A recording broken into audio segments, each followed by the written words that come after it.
बिहार में शराबबंदी बा, शराब पिए और बेचे पर रोक बा, जुर्माना और सजा के प्रावधान बा, लेकिन नेता सबके ई मंजूर नहीं बा।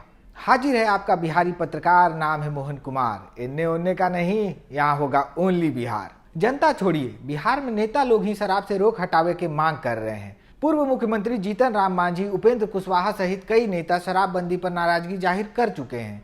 इस बार इन तमाम नेताओं से 2 कदम आगे बढ़कर कांग्रेस ने बिहार में शराबबंदी को लेकर मुख्यमंत्री नीतीश कुमार से बड़ी मांग कर दी है। राजापाकर से कांग्रेस विधायक प्रतिमा कुमारी दास ने कहा है कि बिहार में शराब की दुकानें खुलनी चाहिए और खाने पीने की चीजों पर प्रतिबंध नहीं लगाना चाहिए। बिहार में शराबबंदी खत्म करने का मुद्दा लगातार उठता रहा है। ऐसे में चलिए आपको पहले इसका इतिहास बता देते हैं, फिर बताएंगे कि क्यों शराबबंदी खत्म करने की मांग उठती रही है। नीतीश सरकार जब साल 2005 में सत्ता में आई तो उन्होंने सरकार की शराब नीति को उदार किया, जिससे सरकार के राजस्व में बेतहाशा बढ़ोतरी हुई। वहीं शराब की दुकानों का सघन नेटवर्क भी तैयार हुआ। शराब की इस उपलब्धता और गांव के स्तर पर ही शराब की भट्टी खुलने से विरोध प्रदर्शन तेज हो गए। इसके बाद महिलाओं की मांग पर और विधानसभा चुनाव को देखते हुए नीतीश कुमार ने राज्य में पूर्ण शराबबंदी का वादा किया। नीतीश कुमार विधानसभा चुनाव जीत गए। सरकार बनने के बाद 2016 में राज्य में पूर्ण शराबबंदी लागू हुई। इससे पहले कर्पूरी ठाकुर ने 1977 में शराबबंदी लागू की थी, लेकिन ये पाबंदी ज्यादा दिनों तक नहीं टिक सकी। हालांकि नीतीश कुमार के इस फैसले पर भी बीते 6 सालों से सवाल उठते रहे हैं। कभी इसे राजस्व नुकसान से जोड़कर देखा जाता है तो कभी शराब की बढ़ती तस्करी का तर्क दिया जाता है। पहले बात कर लेते हैं राजस्व नुकसान की।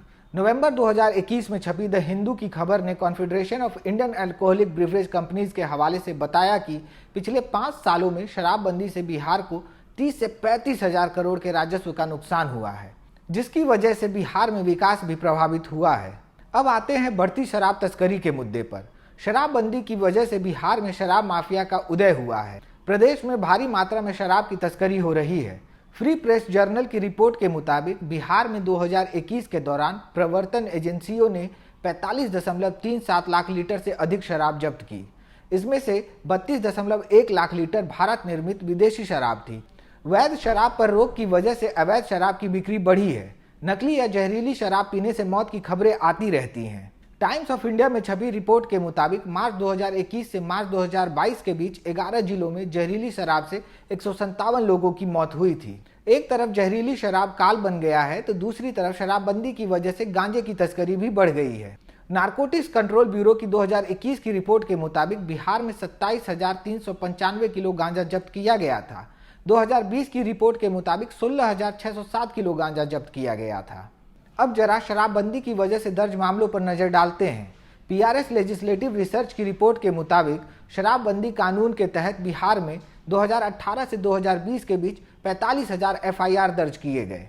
इस दौरान अदालतों में लंबित मामलों की संख्या लगभग चौगुनी हो गई। 2018 से 2020 तक हर साल शराबबंदी कानून के तहत 40,000 से अधिक लोगों को गिरफ्तार भी किया गया। फरवरी 2022 में सुप्रीम कोर्ट ने अदालत में लंबित मामलों को लेकर चिंता जताई थी। इसके साथ ही बिहार सरकार से इस मामले में जवाब तलब भी किया था, जिसके बाद मार्च 2022 में बिहार सरकार ने शराबबंदी संशोधन विधेयक पेश किया। नए शराबबंदी कानून के तहत शराब पीने वालों को छूट दी गई। पहली बार शराब पीकर पकड़े जाने पर मजिस्ट्रेट द्वारा जुर्माना लेकर छोड़ने का प्रावधान किया गया। वहीं जुर्माना नहीं देने पर 1 महीने की जेल का प्रावधान है, जबकि बार बार शराब पीकर पकड़े जाने पर कड़ी कार्रवाई का प्रावधान है।